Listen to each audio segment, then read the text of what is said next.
Son épouse à ses côtés, David Petraeus prête serment et devient directeur de la CIA. La scène a lieu il y a un peu plus d'un an et le général est alors au sommet de sa carrière. Il est celui qui a redressé la barre en Afghanistan après avoir réussi à mener la guerre en Irak vers une conclusion. Sa chute, suite à la révélation d'une liaison adultère avec sa biographe, est une surprise totale, y compris pour la Maison-Blanche, quelque peu embarrassée.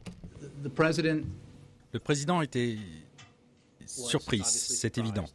Je pense que son communiqué était clair. Le président apprécie au plus haut point tout ce que le général Petraeus a accompli, sous l'uniforme comme à la CIA. Stephen Biddle a conseillé David Petraeus en Irak et en Afghanistan. Il a vu le général à l'action sur le terrain. Travailleur acharné, sportif invétéré, l'homme s'était construit une réputation impeccable. À plus de 50 ans, Petraeus pouvait encore battre un sergent de 20 ans lors d'un concours de pompe. C'est vraiment surprenant pour quelqu'un d'aussi discipliné de se comporter de manière aussi peu disciplinée, justement. Un manque de discipline, c'est l'expression utilisée parfois pour décrire les aventures de certains hommes politiques américains.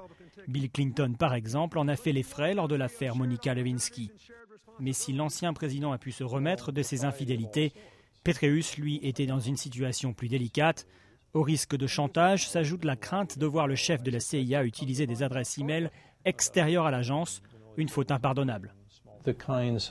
Il a pris des risques pour garder secrète cette liaison amoureuse.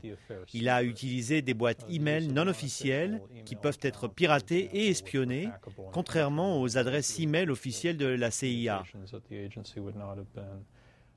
Tout cela engendre des risques qui vont bien au-delà de ce que pourrait faire un homme politique élu. Général superstar, Petraeus était omniprésent dans les médias. Avec sa démission brutale de la CIA, la conclusion de sa carrière civile se fait elle aussi de manière très publique.